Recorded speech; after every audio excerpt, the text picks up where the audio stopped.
Vidas Pasadas es una película donde no pasa nada, y aún así se convirtió en una de las 10 mejores películas del año 2023. Ganó unos cuantos premios internacionales y fue nominada a un Oscar. Sin embargo, cuando buscas opiniones sobre esta película, te das rápidamente cuenta que el mundo pareciera estar dividido. Por una parte tienes a los que aman esta película como una propuesta que va en contra de los dramas románticos tradicionales, y por otra tienes a la gente que se quedó dormida a mitad de la película porque no la soportaron, acusada de tener un ritmo extremadamente lento, ser pretenciosa y no contar absolutamente nada. Internet está lleno de personas indignadas por lo que significó esta película para ellos, y la verdad no los culpo porque aunque personalmente sí me gustó, les doy la razón. Vidas Pasadas está vacía.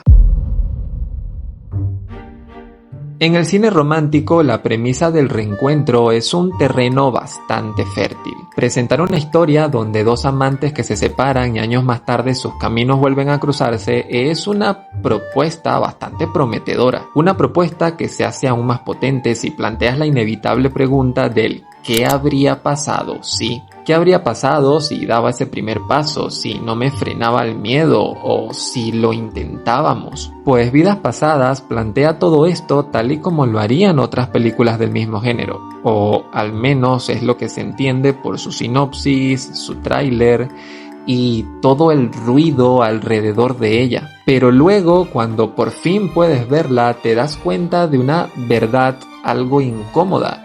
Y es que todo eso que estás esperando que pase, no pasa. No pasa nada en esta película. Y cuando te digo que no pasa nada, es nada. Te pongo un ejemplo. Uno de los clichés del romance es la típica escena bajo la lluvia. No solo porque hace el momento inolvidable, sino porque la lluvia es una excusa perfecta para el contacto físico entre los personajes. Ya sea bajo un paraguas, un abrigo, un periódico o simplemente mojándose y jugueteando. Bueno, en Vidas Pasadas, como no, llueve.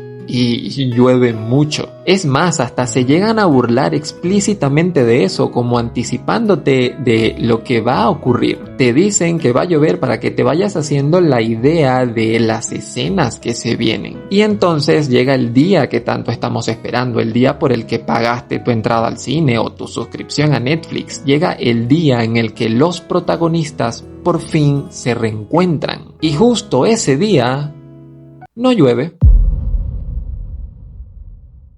La paradoja de Vidas Pasadas es que cuanto menos dice, más espacio deja para que el espectador se proyecte. Esta película te cuenta muy poco, casi no conoces a los personajes, los diálogos son breves, las emociones están todas contenidas. Está tan llena de huecos narrativos que eres tú el que los rellena con tus propias experiencias, tus recuerdos y tus nostalgias. La película se vuelve más poderosa en la mente de quien la ve que en la pantalla misma, o al menos eso fue lo que me pasó a mí. Yo me descubrí disfrutando la película no tanto por lo que veía o contaban en pantalla, sino por todo lo que estaba construyendo en mi cabeza. Sobre todo porque en los silencios que tiene esta película pasas más tiempo intentando acertar en qué será lo que está pensando el personaje que vemos en pantalla que realmente la historia que te están contando. Y mucho cuidado, esto no se trata de la postura prepotente de que es una película muy intelectual, que tienes que tener cierto nivel para poder entenderla y tú no lo tienes y por eso es que te aburres. No tiene nada que ver con esa postura, sino que puede tener más que ver con una tensión entre lo que algunos llaman el cine contemplativo, también conocido como el cine de autor,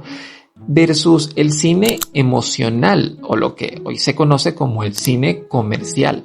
Quien ve un producto de entretenimiento busca sentir alguna emoción, busca que te cuenten una historia que no necesariamente te va a cambiar la vida, pero que sí puede por lo menos distraerte un rato. Pero si te sientas y lo que encuentras es una historia donde no te dicen absolutamente nada y todo queda de tu parte, pues lo normal es sentirte estafado, indignado, confundido, incómodo, porque con el tiempo aprendimos que todo tiene que tener un fin, una razón, un motivo explícito. Por eso es que estoy pagando. Nadie paga por un empaque vacío.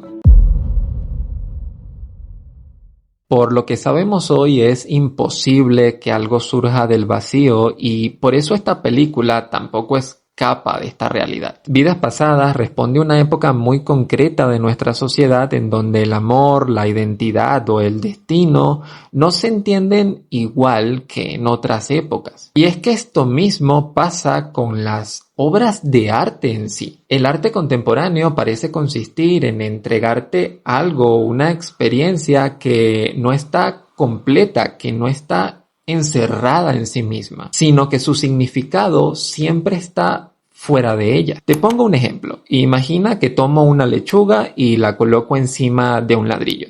Y luego este ladrillo lo pongo en medio de la autopista donde los autos deben esquivarla. En sí, esta obra no tiene ningún significado, no significa nada, está vacía. Hasta que un día encuentras que debajo del ladrillo dejé una nota escrita que dice que esta lechuga ladrillo representa cómo la naturaleza lucha contra lo artificial. Y mientras esa lucha se da, los humanos vivimos tan acelerados que solo la esquivamos en lugar de pararnos a observar.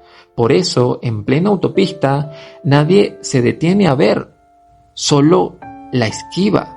La esquiva como esquivamos nuestra responsabilidad con el planeta que tanto nos dio y que nos encargamos de destruir.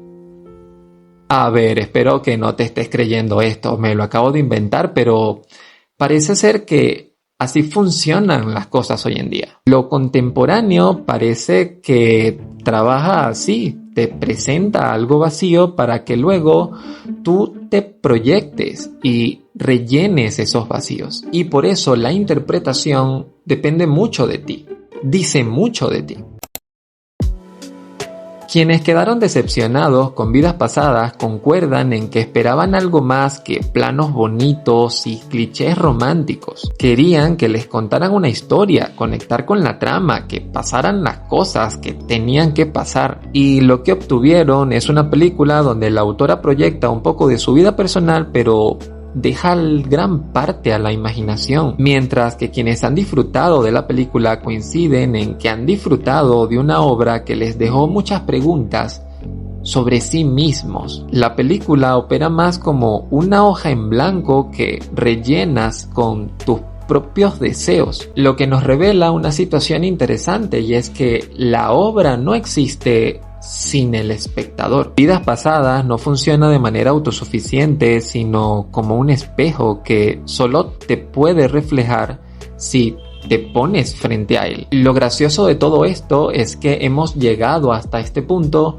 y aún no hemos hablado sobre nada de la película, que también toca temas interesantes que podemos analizar. Podríamos, por ejemplo, hacer una lectura ontológica de esta película en donde se plantea esta idea de que las ausencias, eso que no hemos vivido, también nos constituye. Nuestra biografía no solamente se escribe sobre estas experiencias que hemos vivido, sino también sobre las experiencias que dejamos de vivir. Y quizá por eso el final de esta serie se siente tan triste, aunque eso puede ser un tema interesante quizá para una segunda parte de este video, una donde no solamente hablemos de esa película llamada Vidas pasadas y que se proyecta en pantalla, sino también de esa película que tanto me gustó y que quizá solamente viva en nuestra imaginación.